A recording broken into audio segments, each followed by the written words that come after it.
Sa Re Ga Ma Pa little champion season 5 title வினரா வந்திருக்கக்கூடிய அபிஷேகா, அவங்க டைட்டில் வினர் ஆனத பத்தியும், அந்த டைட்டில வின் பண்றதுக்கு அவங்களுக்கு எந்த மாரி தடைகள் வந்திருக்குங்கிற மாதிரி பல விஷயங்கள ரொம்ப ஓப்பனா ஷேர் பண்ணியிருக்காங்க. நேற்றைய தினம் நடந்த சரிகமபா லிட்டில் சாம்பியன் சீசன் 5க்கான கிராண்ட் ஃபினாலேல யாருமே எதிர்பார்க்காத அபிஷேகா இந்த சீசனுக்கான டைட்டில வின் பண்ணியிருக்காங்க. அவங்களுக்கு ₹1,00,00,000 மதிப்பு இருக்கக்கூடிய வீட்ட பரிசா குடுத்திருக்காங்க. 2வது இடத்த விஷ்ணுவர்தனும், 3வது இடத்த தன்வியும் பிடிச்சிருக்காங்க. செகண்ட் பிளேஸ் வந்திருக்கக்கூடிய விஷ்ணுவர்தனுக்கு ₹10,00,000 பரிசு தொகை. 3வது இடத்த பிடிச்சிருக்கக்கூடிய தன்விக்கு ₹3,00,000 பரிசு தொகைன்னு சொல்லி நேற்று ஸ்டேஜில் அறிவிச்சிருக்காங்க. சொல்லப்போனா அபிஷேகா வந்து டைட்டில வின் பண்ணதுக்கு அப்புறம் ஒரு பக்கம் பாசிட்டிவான கமெண்ட்ஸ் வருது, இன்னொரு பக்கம் சில நெகட்டிவான கமெண்ட்ஸும் வருது.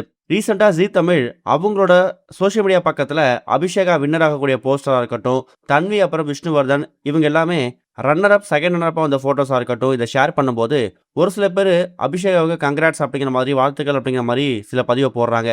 ஆனா ஒரு சில பேர் இல்ல இது வந்து அன்ஃபேரு, ஜட்ஜஸ் வந்து இந்த முடிவை எடுத்துக்க கூடாது, ஒன்று தன்விக்கோ இல்லை வர்ஜாவுக்கோ இல்லை அட்லீஸ்ட் விஷ்ணுவர்தனுக்கோ அந்த டைட்டில் கொடுத்துருக்கலாம், அபிஷேகாவுக்கு சென்டிமெண்ட் அடிப்படையில் அந்த டைட்டில் கொடுத்துட்டீங்களா அப்படிங்கிற மாதிரி அவங்க ஆதங்கத்தை பதிவு பண்ண ஆரம்பிச்சிருக்காங்க. இப்போ அதுக்கு அபிஷேகா அவங்க தரப்புல என்ன விளக்கம் கொடுத்துருக்காங்கன்னா, இந்த சரிகமபா லிட்டில் சாம்பியன் சீசன் 5ல நான் வந்தது இப்போ வரைக்கும் எக்கச்சக்கமான தடைகள் எனக்கு வந்திருக்குது. ஊர்லேருந்து டெரியா கிளம்பி வர்றதுக்கு ப்ராப்பரான டைமுக்கு பஸ் கிடைக்காது, இல்லை ஆடிஷன் இருக்கும்போதோ இல்லை முக்கியமான ரவுண்ட் இருக்கும்போதோ எனக்கு எக்ஸாம் வந்துடும். அந்த எக்ஸாம் சில முக்கியமான விஷயங்கள், என் படிப்பு, ஃபேமிலி, இது எல்லாத்தையுமே சாக்ரிஃபைஸ் பண்ணிட்டு தான் நான் அந்த ஷோவுக்கு வருவேன். அப்படி வரும்போது ஒரு சில வாரங்கள் என்னால் கோல்டன் பெர்ஃபார்மன்ஸ் வாங்க முடியாது.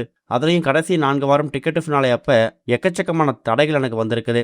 ஒரு பக்கம் டிக்கெட்டு ஃபினாலே வின் பண்ணியே ஆகணும் அப்படிங்கிற ஒரு ப்ரெஷர், இன்னொரு பக்கம் எக்ஸாம், இது எல்லாத்தையும் மைண்டில் வச்சுக்கிட்டு என்னால் ப்ராப்பராக வந்து டிக்கெட்டு ஃபினாலே பர்ஃபார்மன்ஸ் பண்ண முடியல. ஒரு பக்கம் ஸ்டடீஸ், இன்னொரு பக்கம் ரியாலிட்டி ஷோ அப்படிங்கும்போது கொஞ்சம் பேலன்ஸ் பண்ணுறதுக்கு சிரமப்பட்டுட்டேன். ஆனால் கடைசி வாரம் எனக்கு ஒரு நல்ல ஆப்பர்ச்சுனிட்டி கிடச்சிது.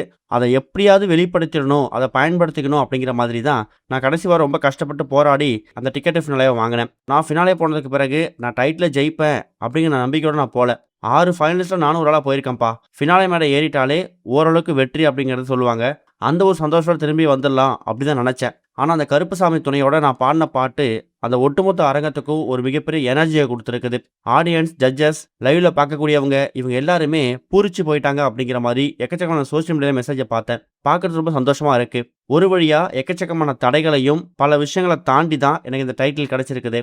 மற்றவங்க வின் பண்ணாது ஒரு பக்கம் ரொம்ப வருத்தமா இருக்கு. என்னை பொறுத்த வரைக்கும் தன்வி, வர்ஜா, விஷ்ணுவர்தன், அக்ஷித், நிருப்பம், சுமன்ராஜ் இவங்க எல்லாருமே வந்து வின்னர் தான். இவங்கள யார் ஜெயிச்சிருந்தாலும் கண்டிப்பாக நான் சந்தோஷம் தான் பட்டிருப்பேன். இப்போ நான் ஜெயிச்சிருக்கேன், அவங்க சந்தோஷப்படுறாங்க அப்படிங்கிற மாதிரி அபிஷேகா ஷேர் பண்ணியிருக்காங்க. இது வரைக்கும் கனெக்டிங் டிவிக்கு சப்ஸ்கிரைப் பண்ணனா மறக்காமல் சப்ஸ்கிரைப் பண்ணிக்கங்க. உடனடி அப்டேட்ஸ் பெறுவதற்கு நோட்டிஃபிகேஷன் பெல்லையும் கிளிக் பண்ணிக்கங்க.